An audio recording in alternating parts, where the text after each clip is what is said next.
فَإِذَا نَظَرْتُ إِلَىٰ عُمَّارِ بُيُوتِي، کچھ ایسے بھی بندے ہوتے ہیں جو میرے گھروں کو یعنی مسجدوں کو آباد کرنے میں لگے ہوئے ہیں، اور وَالْمُتَحَابِّينَ فِيَّا، اور کچھ ایسے بھی بندے ہیں جو محبت کرتے ہیں تو میری رضا کے لیے کرتے ہیں، اور عداوت کرتے ہیں تو میری رضا کے لیے کرتے ہیں۔ اس حدیث پاک کے اس جملے سے ایک نکتہ دینا چاہتا ہوں، وَالْمُتَحَابِّينَ فِيَّا، اللہ فرماتا ہے میں زمین والوں پر عذاب بھیجنے کا ارادہ کر لیتا ہوں، مگر میرے کچھ بندے ایسے بھی ہیں جو رات میں قرآن کی تلاوت کرتے ہیں، جو 5 وقتہ فرائض نماز کو جماعت کے ساتھ ادا کرتے ہیں، اور اسی پر بس نہیں بلکہ یعنی رات کے پچھلے پہر میں اٹھ کر کے تہجد کی نماز ادا کرتے ہیں، اور اسی پر بس نہیں کرتے والمستغفرین بالاسحار، اور رات کا پچھلا پہر جب گزر جاتا ہے اور دنیا والے میٹھی نیند سو رہے ہوتے ہیں، وہ اللہ کے نیک بندے ایسے ہوتے ہیں کہ اپنے بھی گناہوں کی بخشش کی دعا مانگتے ہیں اور عالم کے سنیوں کے بھی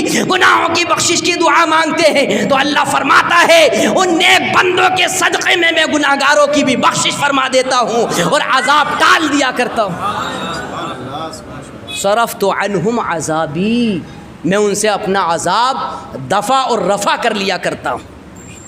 اب بتائیے، اور والمتحابین فیّا، اور جو میرے لیے میری رضا کے لیے آپس میں محبت کرتے ہیں، ہم الحمدللہ اہل سنت والجماعت ہیں، ہم سنیوں سے محبت کرتے ہیں، اس لیے کرتے ہیں اللہ کی رضا کے لیے، اور دشمنوں سے دشمنی کرتے ہیں، بد مذہبوں سے دشمنی کرتے ہیں، تو دشمنی کی وجہ اپنی ذاتی وجہ نہیں ہوتی، بلکہ دشمنی کی وجہ الحب فی اللہ والبغض فی اللہ جو حدیث پاک میں آیا ہے، اللہ کے سچے بندوں سے محبت اللہ کی رضا کے لیے، اور اس کے دشمنوں سے دشمنی اسی کی رضا کے لیے۔ ہم نے یہ پتہ چلا لیا، حدیث قدسی نے بتا دیا، جو اللہ کی رضا کے لیے محبت اور دشمنی کا معاملہ کرتا ہے تو وہ یہاں بھی کامیاب ہے اور وہاں بھی کامیاب ہے۔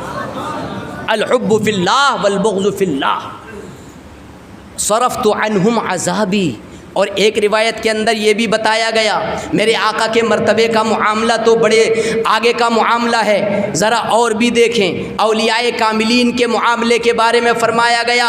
وَبِهِمْ تُمْطَرُونَ وَبِهِمْ تُرْزَقُونَ، اسی کی طرح الفاظ حدیث پاک کے اندر آئے ہیں کہ دنیا کے اندر بسنے والے لوگوں، اللہ کے نیک بندوں کا حال یہ ہوتا ہے، اللہ کے جو سچے دوست ہوا کرتے ہیں جن کو ولی کہا جاتا ہے، ان کا حال یہ ہوتا ہے، انہی کے ذریعے سے تم کو پانی دیا جاتا ہے، انہی کے صدقے میں تم کو بارش عطا کی جاتی ہے، انہی کے صدقے میں تم کو روزی روٹی دی جاتی ہے، انہی کے صدقے میں تم سے پریشانیاں دور کی جاتی ہیں، انہی کے صدقے میں تمہارے کاروبار میں ترقیاں کی جاتی ہیں۔ میں کہنا چاہوں گا جب عام نیک بندوں کا یہ عالم ہے تو پھر ولیوں کا کیا عالم ہوگا۔